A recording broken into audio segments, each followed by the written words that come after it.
Academy से मैं रोशन commerce वाला। दोस्तों, आप लोगों को क्वेश्चन नंबर 2 मैंने पोस्ट पे डाल दिया है। आज वही क्वेश्चन मैं कराने वाला हूं। आज मैं क्वेश्चन कराने वाला हूं दोस्तों, जब प्रॉफिट एंड लॉस बना दिया गया हो और cash flow statement profit and loss से बनाया जाए तब क्या होता है। तो दोस्तों, जब प्रॉफिट एंड लॉस बनाया जाता है तो उसमें कुछ आइटम कैश के होते हैं, कुछ आइटम कैश के नहीं होते। तो जो आइटम कैश के नहीं होते वो भी प्रॉफिट एंड लॉस में लिख दिया जाता है।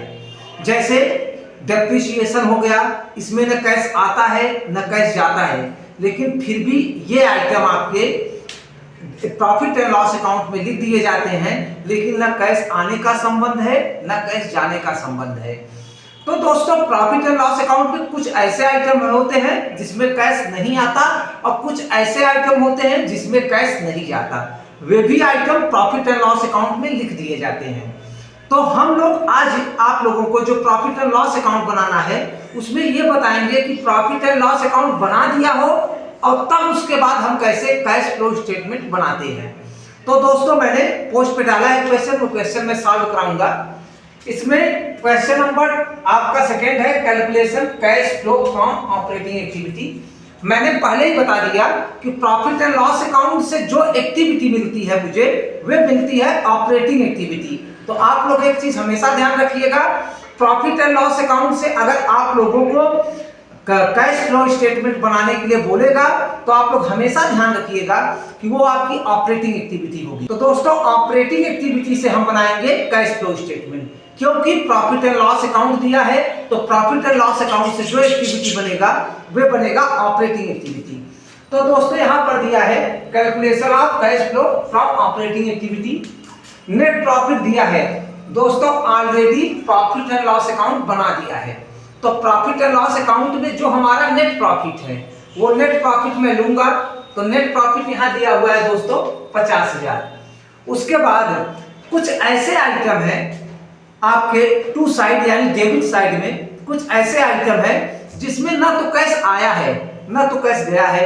टू साइड बाई साइड की, टू साइड के कुछ ऐसे आइटम है जो कि कैश न आया है, उसमें कैश गया नहीं है। जैसे मान लीजिए पहला आइटम है वेतन, तो वेतन देना सही होता है, वेतन कैश में दिया जाता है।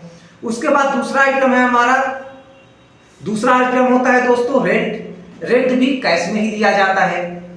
तीसरा आइटम है हमारा provision for bad debts. Provision for bad debts का मतलब होता है प्रावधान बनाया। प्रावधान बनाने का मतलब डूबत ऋण, किसी को मैंने माल बेचा है वो पैसा मुझे नहीं मिलेगा, ये मैंने अभी सोच लिया है, उसके लिए मैंने प्रावधान बना लिया कि ये पैसा मुझे मिलने वाला नहीं है, तो इसमें तो मेरा कैश गया ही नहीं अभी। तो ये जब कैश नहीं गया तो कैश फ्लो स्टेटमेंट में इसे हम ऐड कर लेंगे। तो ऐड करेंगे प्रोविजन फॉर बैड डेब्ट्स 4000। तो पहला आइटम हमारा आया प्रोविजन फॉर बैड डेब्ट्स, इसमें कैश गया नहीं है। जब कैश नहीं गया है तो फिर से हम नेट प्रॉफिट में क्या कर देंगे, इसे ऐड कर देंगे। उसके बाद अगला आइटम हमारा दिया हुआ है डेप्रिसिएशन। हम लोग डेप्रिसिएशन संपत्ति पे चार्ज करते हैं, संपत्ति पे चार्ज करते हैं दोस्तों, लेकिन डेप्रिसिएशन में न कैश जाता नहीं है, न कैश जाता है न कैश आता है। तो दोस्तों, मैंने फिर भी इसे टू साइड दिखा दिया है। टू साइड दिखाने का मतलब कैश को कम कर देना, टू साइड दिखाने का मतलब कैश को कम कर देना। जितने आइटम टू साइड आते हैं वे सब कैश को कम कर देते हैं। अगर वे सब कैश वाले आइटम नहीं है तो फिर से हमें जोड़ना पड़ेगा।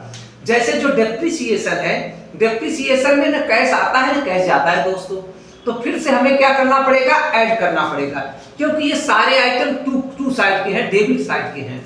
तो फिर यहाँ पर दोस्तों डेप्रिसिएशन है हमारा 8000। उसके बाद अगला आइटम दिया है हमारा loss on sales of land.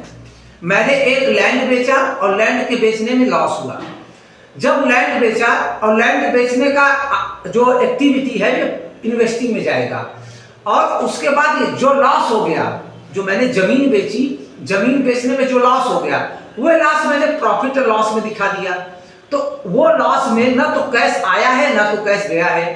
जमीन बेचने से जो पैसा मुझे मिला वह पैसा मैंने इन्वेस्टिंग एक्टिविटी में दिखा दिया, लेकिन उस जमीन बेचने का जो घाटा था वह मैंने प्रॉफिट में दिखा दिया। लेकिन वो जमीन बेचने का घाटा में ना तो कैश आया है ना तो कैश गया है। तो फिर भी मैंने उसे टू साइड दिखा दिया।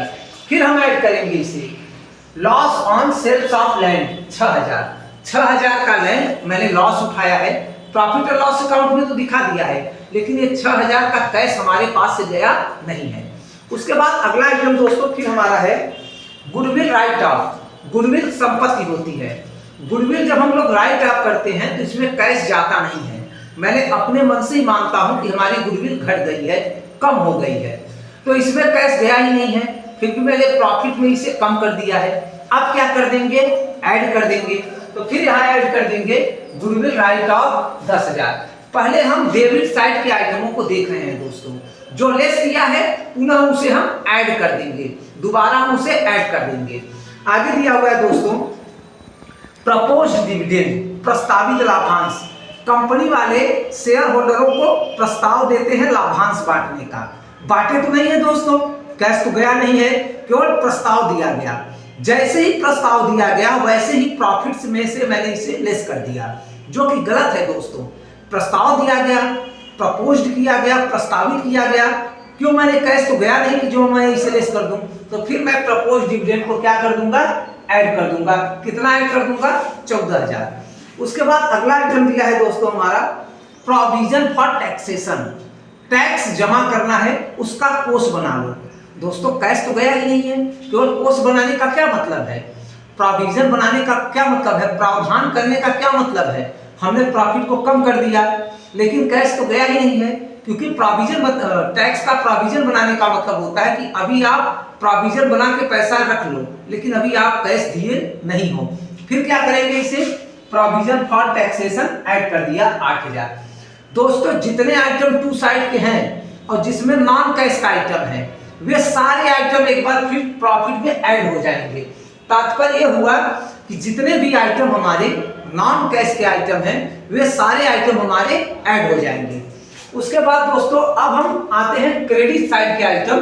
क्रेडिट साइड के आइटम आते हैं तो आइटम ऐड में है। अगर नॉन कैश का आइटम होगा तो क्रेडिट वाला आइटम लेस होगा, डेबिट वाला आइटम नॉन कैश है, ऐड होगा, क्रेडिट वाला आइटम नॉन कैश है तो लेस होगा।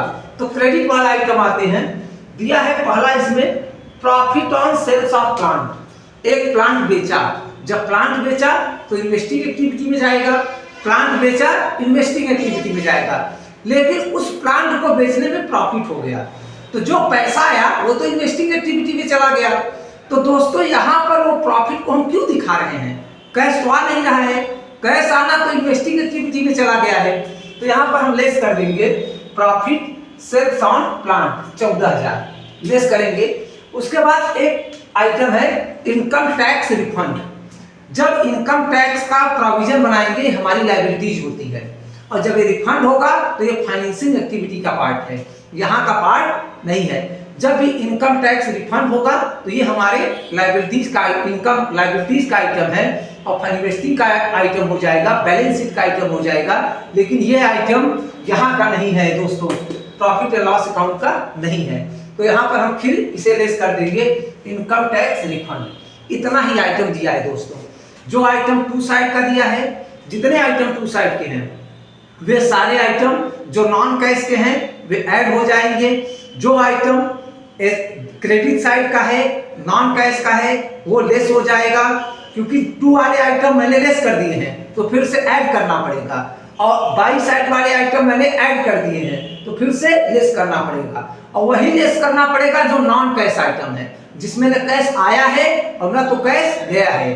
तो दोस्तों इसे अब ऐड करेंगे, ऐड वाला, तो 50,000 प्रॉफिट है, 50,000 जोड़ना है तो आ गया 1 लाख। उसके बाद दोस्तों लेस, इसमें नॉन कैश के दो आइटम है, 14,000 12,000, इसे जोड़ेंगे तो 14 12 26। अब 1 लाख में से 26,000 घटा देंगे तो बचेगा 74,000। यह है हमारा 74,000 net cash from operating activity. यह मुझे मिला ऑपरेटिंग एक्टिविटी से। दोस्तों एक बात आपको और बता दूं, प्रॉफिट एंड लॉस अकाउंट से जो एक्टिविटी मुझे मिलती है वो मिलती है ऑपरेटिंग एक्टिविटी। और दूसरा सबसे इंपॉर्टेंट चीज, जो कैश के आइटम नहीं है वे ऑपरेटिंग एक्टिविटी में नहीं लिए जाएंगे। अगर कैश का आइटम नहीं है और आपका प्रॉफिट से लेस कर दिया गया है तो आप उसे पुनः ऐड कर दो, रिवर्स में ऐड कर दो। और अगर आपका कैश का नॉन कैश का आइटम है लेकिन फिर भी प्रॉफिट में ले लिया है इनकम में, तो आप उसे फिर से लेस कर देना। तो जो कैश के आइटम है वो तो सही है, जो कैश के आइटम नहीं है उन्हें दोबारा ऐड कर दिया या फिर लेस कर दिया। ये था आपका प्रॉफिट एंड लॉस अकाउंट से ऑपरेटिंग एक्टिविटी बनाना। दोस्तों एक बार इसे ट्राई जरूर करिए।